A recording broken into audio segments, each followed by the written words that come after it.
자, 주말에도 여러 가지 따끈따끈한 뉴스들이 많았습니다. 빠른 정리를 위해서 본방으로 바로 들어가도록 할게요. 먼저 서울의 소리가 김건희가 뇌물은 주는 대로 다 받았었다라고 하는 속보를 내놨습니다. 네, 어제 김건희의 추가 선물 수수 영상을 공개했는데요. 최재형 목사가 2022년 7월 23일 김건희에게 배상면주가 한 병과 책 8권을 들고 가겠다고 연락했고 그날 오후 코바나 컨텐츠 사무실로 갔습니다. 그런데 이게 사전에 예정된 방문이 아니어서 경호 담당 직원이 처음에는 선물 반입이 어려운 것처럼 하다가 김건희 비서와 통화하고 나서는 반입을 도와줬는데요. 그리고 다음 날 선물을 잘 받았는지 묻자 김건희는 너무 잘 받았다고 답했습니다. 자, 그 이외에도 스탠드를 주기도 했고 여러 가지 선물들을 꾸준하게 갖다가 줬는데 네. 싼 거는 안 만나줬더라고요. 네, 싼 거는 그냥 맡겨놓고 가라 그러고 나중에 새끼백 정도. 새끼백 정도 됐을 때야, 클러치 정도 돼야, 그때 가서 미팅 자리를 잡아줬다는 거죠. 나 순간 명진이한테 빙의해가지고 약간 멘트가 생각이 났어요. 목사님이 왜 이렇게 구질구질한 걸 자꾸 가지고 온다고 그래. 눈치가 없어. 너무 없는 거 아니야? 이런 내용들은, 건의는 안 가리고 받았다라는 차원에서, 또 하나의 어떤 가십 정도로만 언론들이 다루고 있어요. 그러니까, 300도 받았는데, 책이나 전통주 같은 게 큰 문제가 되나? 라고 하는데, 저는 여기서 매우 이질적이고 예리한 부분을 포착해냈습니다. 뭐예요? 자, 여기 있는 카톡에 보면, 네. 일단 이제 책을 맡겼어요. 그래서 경호원 통해서 보내고 난 다음에, 김건희한테 잘 받았냐고 물어봅니다. 이미 약주는 이제 성렬이가 퍼먹었을 건데, 책을 8권을 보냈다는 거죠. 아니, 저쪽 집안에 토리 말고는 책 읽을 사람이 없어요. 책에 관심 있는 사람이. 토리가 책을 읽어요. 토리가 책에 그나마 토리가 책에 관심이 있으면 모를까, 나머지 사람은 책을 읽을 사람이 아니거든요. 토리 입장에서는 물어뜯을. 그렇죠. 여러분, 책을 꼭 읽을 거라고 생각하시면 큰 오산입니다. 여러 가지 쓰임새가 있어요, 책이. 냄비 받침으로도 쓰고 할 수가 있는데, 자, 중요한 건, 네. 김건희가 책을 잘 받았습니다. 그것도 너무 잘 받았습니다. 안 그래도 읽어보려고요. 그래서 이제 책 내용을 본 거예요.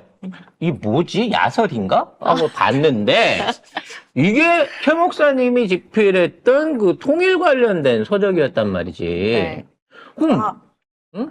책 받은 이유가 뭘까 궁금했는데 가랑비님이 책 안에 돈이 있겠지요. 갈피마다 페이지 수가 5번, 9번일 때마다 5만 원짜리가. 아니, 이렇게 쫙 펴보는 걸 쫙 해가지고, 뭐가 없나? 아니, 이렇게 흔들어보고, 낙엽이 안 떨어지네? 이러는 건가? 그래서 저는 이게 지금부터 진지하게 들으셔야 되는데, 네. 왜 여기서 책이 선물로 갔을까? 말하자면, 무슨, 목사님이 원치도 않는데 책을 보냈을 리는 없고, 더군다나 보낸 책을 읽어보려고요. 라고 하는 이 김건희의 문자를 보면서 매우 이질감을 느꼈어요. 그래서, 아는 라인을 통해서 최 목사님한테 직접 확인을 했습니다. 최 목사님이 이 카톡이 공개된지 잘 모르시더라고. 왜냐면 휙 지나가 버렸으니까. 그러니까 보도하는 내용 중에 확인된 문자가 있었다는 거지. 이 문자 내용에 주목하는 방송 송작가 TV밖에 없었다는 거죠. 그래서 최 목사님한테 연결해서 물어봤습니다. 책을 왜 줬습니까? 걔가 책을 읽을 거라고 생각을 해서 주셨나요? 라고 물어봤더니 김건희가 요구를 한 거라는 거예요. 이제 구체적인 인터뷰 내용을 밝히긴 그렇습니다만 애초에 김건희하고 최 목사님하고 첫 번째 1차적인 미팅이 있을 때부터 김건희는 최 목사님이 무슨 활동을 하는지를 다 알고 있었다는 거죠. 그래서 이분이 북한 관련한 강의라든지 운동을 하고 계신 분이라는 걸 알고 있었고 심지어는 이 북한 관련한 통일 관련한 내용의 강의를 자신이 주최해보고 싶다라고 얘기를 했었다는 거예요. 그래서 여기 카톡에 시간 내 강의 만들어 보겠습니다라고 말한 게 그거군요. 그래서 이거를 잘못 오해하시면 안 되는 게 이거는 최 목사님이 책을 억지로 주고 강의를 만들어주세요 한 게 아니라 김건희 쪽에서 애초부터 북한 관련된 강의를 해주세요라고 먼저 요청이 들어왔다는 거예요. 그러니까 김건희는 최 목사님의 이력을 너무 잘 알고 있었고 처음부터 뭐 아빠 친구라서 뭐 고향 사람이라서 만나줬네 어쩐네 박절해서 뿌리치지 못했나는 새빨간 거짓말이라는 겁니다. 그래서 이 책을 넘겨주면서 강의를 만들겠다고 했는데 이게 왜 유지가 안 됐냐면 코바나 콘텐츠는 접고 또 이사를 들어가야 되기 때문에 이게 뭐 청와대 대통령실로 옮겨야 되기 때문에 일단 관저로 들어가고 난 다음에 강연을 준비를 하겠습니다라고 시간 약속을 해놓고 네. 차일피일 계속 미룬 거예요. 김건희가. 그래서 나중에는 새끼백까지 준 거예요. 근데 이제 이 새끼백 안에서 구체적인 그 내용들을 우리가 인터뷰로 다 보여 있죠. 그러니까 이 새끼백을 받았을 당시 같으면 어느 정도 직접 대면은 많이 없었어도 둘 간에 상당한 커뮤니티가 쌓여져 있을 때야. 그런 상황이기 때문에 가래 각각 뱉어가면서 네, 그런 그 예의 없는 미팅을 저기서 가지고 있었다는 거죠. 자, 문제는 왜 김건희가 나서가지고 통일 관련된 강의를 만들기로 했는데 그게 안 이루어졌냐라는 부분인 거예요. 지금 뭐 댓글에 천공한테 소개받았는데 그건 아니에요. 분명히 최 목사님이 밝히시는 게 천공 따로 만났고 김건희 따로 만난 거지. 이 두 사람한테 내가 천공을 만나고 있었던 김건희를 만나고 있어요라고 하는 얘기는 한 번도 밝힌 적이 없다는 거예요. 이번에 이제 동영상 폭로가 나오면서 양측이 서로 알게 된 거지. 어머, 스승님도 아시는 분이었어요? 요렇게 된 거죠. 네. 그러면 왜 지가 강의를 한다고 했는데 안 했을까? 빽이 작아서 안 했나? 라고 생각을 해봤는데 이 상황에 대해 최 목사님은 천공이 그 강의를 못하게 했을 것이다 라고 얘기를 하고 있습니다. 왜 그렇게 생각하십니까? 했더니 김건희한테는 한 번도 통일 관련된 강의를 해보자라는 제안을 한 적이 없대요. 자기가 먼저 얘기를 꺼낸 거죠. 김건희가 먼저 꺼냈다. 그렇죠. 이야기를. 근데 천공 그 신도들 많은데 통일 관련된 제가 하는 강의 한번 할 수 있게끔 한번 해주시면 어떻겠습니까? 라는 제안을 천공한테는 했다는 거예요. 최 목사님이. 최 목사님이 직접. 근데 면전에서 저는 최 목사님 강의하는 거 바람직하지 않다고 생각합니다. 라고 천공이. 라고 직접 얘기를 했다는 거죠. 그래서 왜요? 라고 물어봤더니 앞으로 남북 관계가 해결되기 위해서는 마치 한 선로 위에서 열차가 이렇게 마주보고 달려오듯이 극단적인 상황에 취해져야 된다는 거예요. 만들어져야 된다는 거야. 그래서 그 여건이 이루어져서 막 충돌하기 직전이 돼야 극적인 해결책이 나온다는 거예요. 그렇기 때문에 평화통일이라든지 남북 간의 교류협력에 대한 생각을 갖고 있는 최 목사님 강의는 바람직하지 않다라고 대놓고 최 목사님한테 얘기를 했다는 거죠. 천공이. 그럼 이 생각을 해보면 김건희가 이 강의를 못한 이유는 천공이 그런 방식의, 그러니까 남북 교류에 의한 방식의 통일론을 생각하고 있지 않다는 거예요. 거꾸로 말하면 남북 간의 긴장 관계가 최대한 고조되는 상황에서 극적인 어떤 변화가 생긴다. 그때까지 몰아붙여야 된다라고 하는 천공의 지금 이론이 지금 윤석열이 하고 있는 대북 관계하고 똑같이 맞아떨어진다는 거죠. 김건희 위에 천공이 있어. 그렇죠. 그래서 김건희가 통일해서 내가 뭔 역할을 해야 돼라고 하는 거는 자, 스승님이 설계하고 판을 깔아줄 테니까 네가 마지막에 가서 저쪽하고 김여정을 만나든 김정을 만나든 만나고 은근실적을 하든 아니면 뭐 얼굴을 쓰다듬어 주든 그 사진은 네가 찍되 그에 관련된 그 상황까지, 그러니까 어떤 남북 간의 극적인 교류가 일어나는 상황까지 만드는 과정 중에 일어나는 거는 천공의 뜻대로 긴장 위주로, 대결 위주로 가야 된다라는 거를 이미 천공은 정해놓고 있었고, 아마 그 영향 때문에 윤석열과 김건희가 그런 방식으로 남북 관계를 끌고 가고 있다라고 하는 또 하나의 국정농단 내지는 반민족, 반국가적인, 반통일적인 얘네들의 생각을 확인할 수 있었다는 거죠. 근데 김건희가 강의를 만들어 보겠다고 하고 안 된 거면 누군가가 못하게 한 거지. 이렇게밖에 생각할 수 김건희 입장에서 없잖아요. 막 나대고 싶은 입장에서 통일 관련 강의 만들어 놓고 지가 나가가지고 제가 주선해서 이렇게 강의를 만들었습니다라고 하면서 같이 자리 마련해 놓고 사진 찍고 이게 이제 자기 목표였을 거란 말이야. 근데 스승님한테 이거 강의하려고 하는데요? 라고 하니까 하지 마! 지금은 그런 강의하거나 평화적인 시스템으로 갈 때가 아니야! 라고 얘기하고 있다는 거죠. 이번에 이 영상은 그 디올백 받기도 전이에요. 그렇죠.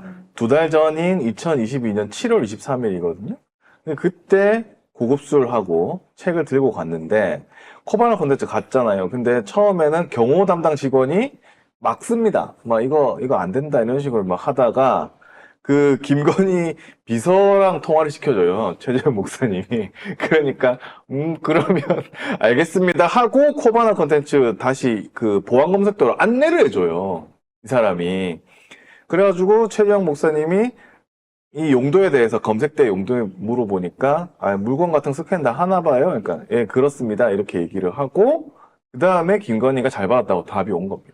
그래서 이번에 윤석열이 설 때 변명한 것처럼 검색에 대한 어떤 그 기준이라든지 절차가 이루어지지 않은 거 아니고 철저하게 이루어지고 있어. 지 몸 상할 건데 경호는 얼마나 열심히 했겠어. 혹시나 책 사이에 뭐라도 들었을까봐 더 철저하게 보고 다 챙겨봤을 거예요. 그러니까 대통령실 경호처 직원도 아니고 아크로비스타 경비원한테 맡겼거든요. 근데 그게 대통령실에 뭘 거쳐서 왔다고 해야 되나 이거를? 그러니까 너무 이상하잖아요. 김건희 비서 전화를 받고 경호실이 안내해줘가지고 아크로비스타 경비원한테 맡기고 이거를 김건희 비서 가져. 이게 말이 되는 건가? 과연. 그리고 이게 지금 어찌 됐거나 선물로 해서 받은 거잖아요.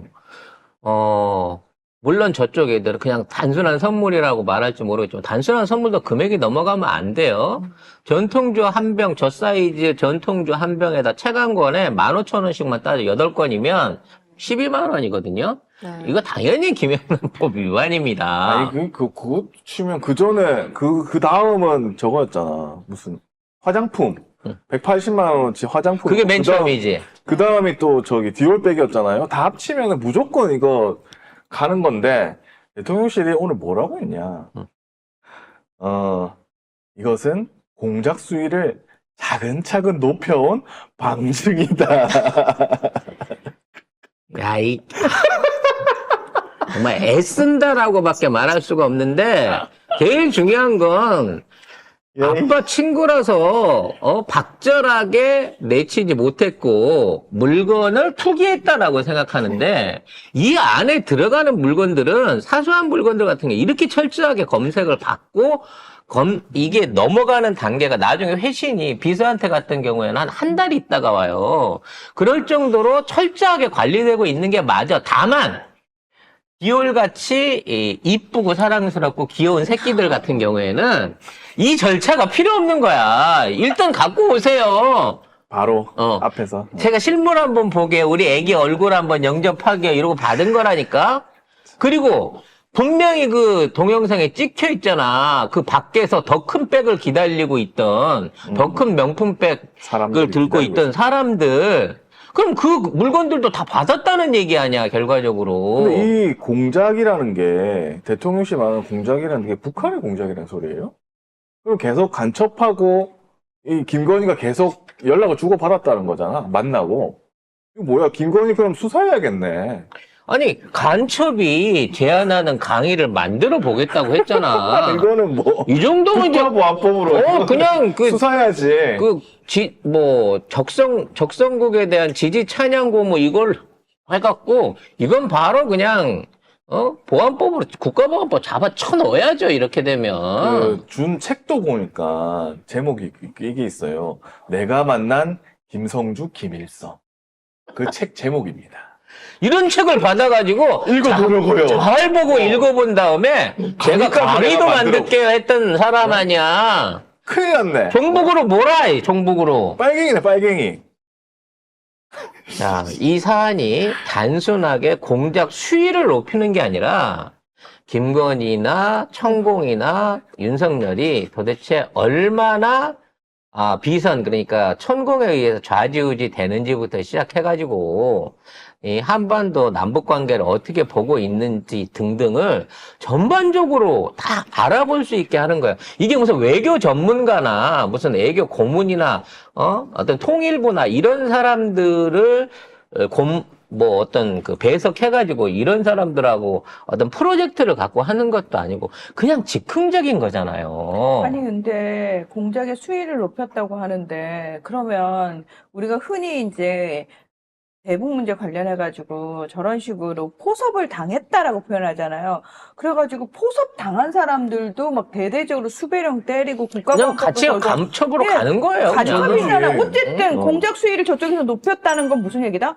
다 포섭 당했다는 거잖아요. 그럼 포섭 당했다는 이유만으로 죄가 없어요? 아니잖아. 다 간첩이잖아. 결론은. 결과적으로 남북관계 개망쳐 놓고 러시아, 중국까지 자극시켜서 결국 러시아가 이 북한한테 핵심적인 탄도탄, 그러니까 ICBM 탄도탄 2차 재진입 기술부터 탄두 기술, 그러니까 그 탄두 궤도권 재진입 기술까지도 사실상 러시아가 제공하게끔 만들었으니까 결과적으로 이게 어마어마한 이적 행위를 한 거예요, 얘네 둘은. 그러니까요. 심지어 대통령실 경호처도 뚫린 거지. 그 안에 뭐가 들었을지 어떻게 알아? 그거를 코바나 콘텐츠 거기에 직원한테 주고 김건희 비서가 찾아가게 만들어? 말이 안 되잖아요. 그래서 이거는 어떻게 있는지 좀 확인해 주세요. 기록물로 또 갖다 보관하고 계신지. 아니, 책도. 아니면 냄비 받침 하다가 토리가 오줌 싸가지고 이미 갖다 버렸는지. 받았으면 받은 물건에 대해서는 다 관리하고 있다며. 그리고 그때 동영상에 찍힌 문 밖에 기다리고 있던 백 4개, 백 4개도 어떻게 투기된 거고 어떻게 보관되어 있는지 말을 해보라니까? 단순하게 넘어갈 사안이 아니었다, 이번 제보도. 서울의 소리 특종도 사실 안에 알맹이를 들여다놓고 보면 엄청난 국정농단의 또 하나의 증거가 나온 것이다. 특히 이 문자. 책 읽어보고 강의도 만들겠습니다 하고는 이 문자가 결과적으로 최 목사님이라고 하는 증언을 중심으로 놓고 보면 천공하고 이 정부하고의 정책적 커넥션을 그대로 밝혀주는, 짐작할 수 있는 그러한 증거였다라는 점은 총작가 TV에서 다시 한번 확인해 드리겠습니다. 자, 우리 이거 아까도 말씀드렸지만 이건 뇌피셜로 하는 거 아니에요. 최 목사님 통해서 팩트 확인한 거고요. 그와 관련한 거는 얼마든지 증거 갖고 있으니까 고발 좋아하시는 대통령실이나 대통령실 산하 프리덤 법무법인. 그렇게 또 얘기를 하세요. 거기서 올 거니까. 보니까 거기 행정관 계시다가 프리덤 하시다가 이번에 경선 나가는데 떨어졌습니다. 네. 아무튼. 떨어지면 하지 마세요. 떨어지면 이제 그만해. 딴 놈 하라 그러고. 우리는 그리고 미미해서 안 돼. 그래서 이와 관련된 혹시라도 팩트 체크나 법적 분쟁이 있다 그러면 저희는 당사자를 통해 가지고 확인을 했고 그에 관련된 팩트로 여러분한테 전달드렸다는 점을 확인하겠습니다.